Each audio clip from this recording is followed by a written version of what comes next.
लेकिन अशोक, अभी बात करते हैं MYD की। MY फैक्टर की बड़ी बात होती है, वो मुस्लिम यादव। मैं मुस्लिम यादव की बात नहीं कर रहा हूं, महिलाएं। इस बार जो 273 सीटें बीजेपी जीत पाई 2/3 बहुमत के साथ, फिर से जो सरकार बना रही है, उसमें आधी आबादी ने जबरदस्त भरोसा जाहिर किया। ये आंकड़े इस बात की गवाही देते हैं। तो महिलाओं का पुट कितना दिखाई दे सकता है, और वाय यानी कि युवा। अब तजुर्बे वाले बहुत से लोग हैं। मुख्यमंत्री योगी आदित्यनाथ ने कहा वो अनगढ़ थे, तजुर्बा नहीं था। अब तजुर्बा उनके पास आ गया है। तो पुराने लोग तो हैं, लेकिन नए लोग, युवा चेहरों का पुट कितना देख सकते हैं आज शपथ ग्रहण समारोह में। और सबसे ऊपर नाम महिलाओं में, युवाओं में किन के लिए जा रहे हैं अभी?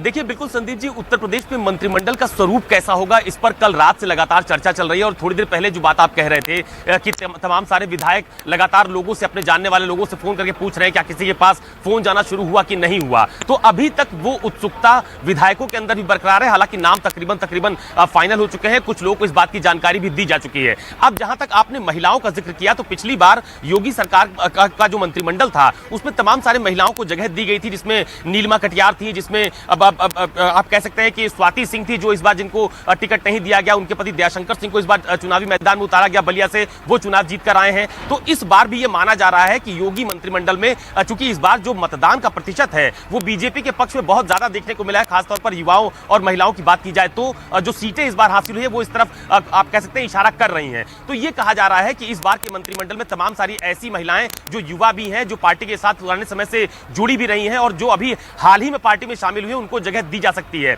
अब सबसे आप कह सकते हैं बड़ा नाम महिलाओं को लेकर इस बार कहा जा रहा है बेबी रानी मौर्य का। हालांकि उनका मंत्रिमंडल में क्या स्वरूप होगा, उनकी भागीदारी किस तरह की होगी, किस काडर का उनको मंत्रिमंडल में पद दिया जाएगा, इस पर अभी तस्वीर साफ नहीं है। लेकिन सबसे ज्यादा चर्चा बेबी रानी मौर्य को लेकर की जा रही है। दूसरा नाम रायबरेली से अदिति सिंह का बहुत ज्यादा चर्चा में है, क्योंकि पिछले दिनों उन्होंने लगातार, चाहे विधानसभा के अंदर हो या विधानसभा के बाहर हो, बीजेपी के पक्ष में लगातार बयानबाजी की और इनाम के तौर पर उनको बीजेपी का टिकट भी दिया और वो विधानसभा का चुनाव जीती हैं। लिहाजा उनके नाम की भी चर्चा की जा रही है कि शायद अदिति सिंह को मंत्रिमंडल में जगह दी जा सकती है। ठीक इसी तरह से प्रतिभा शुक्ला, आपको याद होगा, जिन्होंने परशुराम जी की प्रतिमा लगवाने का ऐलान किया था, उसको लेकर वो काफी चर्चा में भी आई थी और बीजेपी की पुरानी काडर नेता मानी जाती है, तो उनके नाम की भी चर्चा है। तो ऐसी बहुत सारे नाम है बीजेपी में महिलाओं के, चूंकि आप कह सकते हैं कि बीजेपी में महिला नेताओं की संख्या भी बहुत कम नहीं है। लिहाजा प्रतिभा शुक्ला, अदिति सिंह, बेबी रानी मौर्य और इसके अलावा कृष्णा पासवान, ऐसे तमाम सारे नाम हैं जिनके नाम की चर्चा की जा रही है कि उनको मंत्रिमंडल में तरजीह दी जा सकती है। दूसरी बात जो आपने की कि युवाओं को किस तरह की स्थिति इस बार मंत्रिमंडल में देखने को मिल सकती है, तो आपको याद होगा कि पिछली बार जब योगी सरकार में मंत्रिमंडल का विस्तार किया गया था, तो उसमें आनंद स्वरूप शुक्ला और उसके अलावा पुराने जो तमाम सारे ऐसे नेता थे जिनको पहली बार, संदीप सिंह जो कि कल्याण सिंह के पोते हैं, पिछली बार मंत्रिमंडल में उनको जगह दी गई थी। ठीक इसी तरह से अगर आप पश्चिमी उत्तर प्रदेश में जाइए तो तमाम सारे ऐसे नेता जिनको पिछली बार जगह दी गई थी, जो इस बार भी चुनाव जीत कर आए हैं, उनको तो जगह दी जाएगी। लेकिन ऐसे तमाम सारे युवाओं पर भी बीजेपी ने बहुत जबरदस्त मंथन किया है, जिनको इस बार मंत्रिमंडल में उतारकर कम से कम युवाओं को आप कह सकते हैं आकर्षित करने की कोशिश मंत्रिमंडल के माध्यम से की जाएगी। इस बार भी जो टिकट वितरण किया गया था संदीप जी, आपको याद होगा, उसमें बहुत सारे युवाओं को भी बीजेपी ने चुनावी मैदान में उतारा, उसमें ज्यादातर चुनाव जीत भी गए हैं। तो मंत्रिमंडल का स्वरूप पुराने लोगों के समायोजन के साथ साथ युवाओं और महिलाओं की भागीदारी भी बहुत जबरदस्त देखने को मिलेगी। और आपको याद होगा कि पिछली बार जब विधानसभा का चुनाव शुरू हुआ, तो दिल्ली में मुलायम सिंह यादव की बहू अपर्णा यादव ने भी बीजेपी ज्वाइन की और बीजेपी ने चुनाव के आखिरी चरणों में उनको लगातार कैंपेन के लिए अलग अलग इलाकों में भेजा, जनसभाओं में भेजा और हर सार्वजनिक मंच पर जहां पर बड़े नेताओं की उपस्थिति होती थी, वहां पर अपर्णा यादव की उपस्थिति भी देखी गई। लेकिन चूंकि वो अभी किसी भी सदन की सदस्य नहीं है, लिहाजा ये माना जा रहा है कि शायद उनको मंत्रिमंडल में आज मौका मिले या ना मिले। अभी थोड़ी देर बाद 4 बजे जब शपथ ग्रहण शुरू होगा तो वो तस्वीर साफ हो जाएगी, लेकिन उनकी भी भागीदारी मजबूत होने वाली है, इस बात के भी संकेत मिल रहे हैं। तो अब सरकार की तरफ से एक सबसे बड़ी जो कोशिश है, प्रयास है, वो इस मंत्रिमंडल के माध्यम से जो सबका साथ सबका विकास की बात कही जाती है कि हर वर्ग को, हर तबके को तरजीह दी जाएगी, ये एक मैसेज देना होगा आज के मंत्रिमंडल के माध्यम से। शाम 4 बजे इकाना स्टेडियम, जहां पर आप भी मौजूद हैं, मैं भी यहीं पर मौजूद हूं, यहां पर शपथ ग्रहण समारोह का भव्य आयोजन भी किया जा रहा है। तो वो तमाम सारे लोग आज मंत्रिमंडल की शपथ के दौरान देखे जाएंगे। जातिगत संतुलन की भी एक बहुत बड़ी कोशिश बीजेपी की तरफ से लगातार, चाहे टिकट का बंटवारा हो, चाहे जो छोटे राजनीतिक दल हैं उनसे गठबंधन की बातचीत हो, उनको भी समायोजित करने की कोशिश की गई है। आप देखिए कि चाहे निषाद पार्टी हो, अपना दल हो, ऐसे तमाम सारे नेताओं ने कल जब बीजेपी विधायक दल की बैठक हुई तो वो उनके सहयोगी दल भी आपने मंच पर देखा। और कल जब सरकार बनाने का दावा पेश करने के लिए बीजेपी की तरफ से तमाम सारे नेता राजभवन पहुंचे थे तो उनके सहयोगी दल के नेता भी उनके साथ थे। निषाद पार्टी के नेता संजय निषाद मौजूद थे, अनुप्रिया पटेल की पार्टी के सहयोगियों को तो अशोक साधना ही होगा, लेकिन जो ये मैं एमवाई फैक्टर की बात कर रहा हूं, एमवाई फैक्टर के अलावा एक डी फैक्टर भी। देखिए 2017 में जो सोशल इंजीनियरिंग की, तब कोई चेहरा नहीं था, प्रधानमंत्री नरेंद्र मोदी के चेहरे पर यह चुनाव लड़ा गया था और केशव प्रसाद मौर्य जो पिछड़ी जाति से आते हैं वो प्रदेश अध्यक्ष थे। तो पिछड़ी जाति के साथ एक वो सोशल इंजीनियरिंग जो बीजेपी ने की थी वो 2017 में जीत दिलवाई। लेकिन 2022 में एक बड़ा फैक्टर रहा दलित वोट बैंक का बीएसपी से छिटककर बीजेपी पर आना, हाथी छोड़कर जो वो कमल पर आए।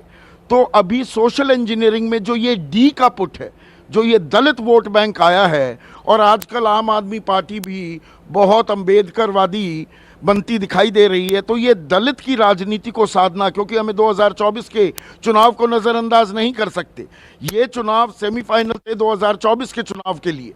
तो ऐसे में दलित पॉलिटिक्स और दलित रिप्रेजेंटेशन, उनका प्रतिनिधित्व किस तरह से पैन आउट करता दिखेगा आज शपथ ग्रहण में।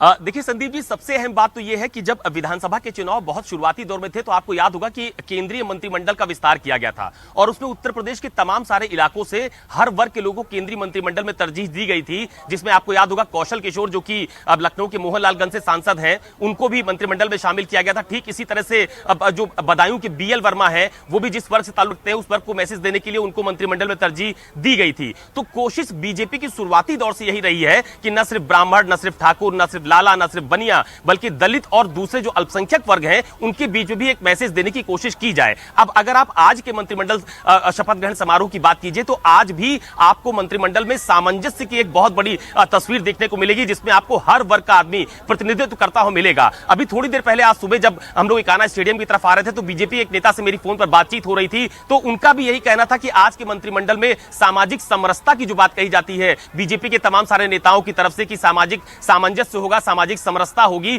तमाम सारे ऐसे वर्ग के लोग आपको मंत्रिमंडल में शामिल दिखाई पड़ेंगे जिनकी लोगों ने कल्पना नहीं की होगी कि ये भी मंत्री बन सकते हैं। तो कुछ इस तरह की तस्वीर आज शाम 4 बजे हम लोग इकाना स्टेडियम में शपथ ग्रहण समारोह के दौरान देखेंगे। और ये बात बिल्कुल सही है संदीप जी जो आपने कहा कि इस बार के विधानसभा चुनाव में दलितों का एक बहुत बड़ा समूह बीजेपी की तरफ शिफ्ट हुआ है और यही वजह है कि मायावती यानी बहुजन समाज पार्टी बहुत उनकी स्थिति जो तस्वीरों के माध्यम से साफ हुई बहुत संतोषजनक नहीं रही। तो मुझे ऐसा लगता है कि जब एक बड़ा वर्ग किसी दल के साथ जुड़ता है तो उस वर्ग को मैसेज देने की कोशिश भी उस राजनीतिक दल की तरफ से की जाती है और आज वो कोशिश भी हम लोग इसी इकाना स्टेडियम में देखेंगे जब मुख्यमंत्री के शपथ ग्रहण समारोह के बाद तमाम सारे मंत्री शपथ लेंगे। हालांकि पिछला जो मंत्रिमंडल था उसमें भी हर वर्ग को तरजीह देने की कोशिश की गई थी, तमाम सारे ऐसे लोग थे जिनको मंत्रिमंडल में शामिल किया गया था। हालांकि वो आप कह सकते हैं जब विस्तार का समय आया था उस समय देखा गया था। तो आज चूंकि शपथ ग्रहण समारोह है, मुख्यमंत्री के साथ कुछ चुनिंदा मंत्री ही शपथ लेने वाले हैं, 60 का भारी भरकम मंत्रिमंडल हो सकता है, लेकिन मुझे ऐसा लगता है कि पूरे 60 मंत्री आज शपथ नहीं लेंगे। मुझे लगता है कि 45 से 48 के आसपास मंत्री आज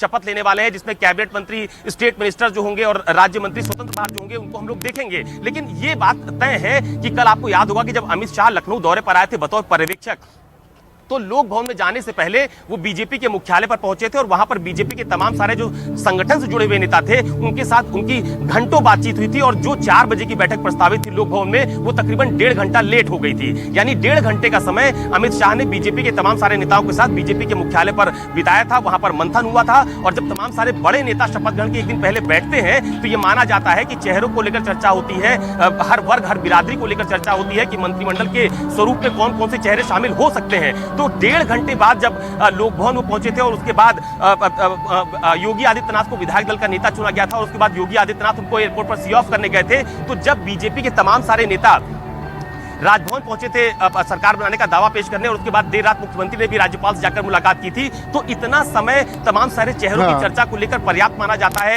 एक दिन पहले भी 15 दिन सरकार बनाने में भी लग गए अशोक, तो कहीं ना कहीं पेंच भी फंसा हुआ था। नए के साथ जाएं या पुराने के साथ जाएं, मुझे आपको बीच में आज काटना पड़ा है। पर अशोक, कमाल की ऊर्जा, कमाल की एनर्जी आज आप दिखा रहे हैं, पूरे जोश में हैं आज अशोक। नमस्कार, मैं हूं मानक गुप्ता। अगर आपको हमारा ये वीडियो पसंद आया हो तो इसे लाइक और शेयर जरूर करें, और हां, हमें सब्सक्राइब और फॉलो करना ना भूलें ताकि आप देश और दुनिया की कोई खबर मिस ना करें। तो जुड़े रहिए हमारे साथ और देखते रहिए न्यूज़ 24।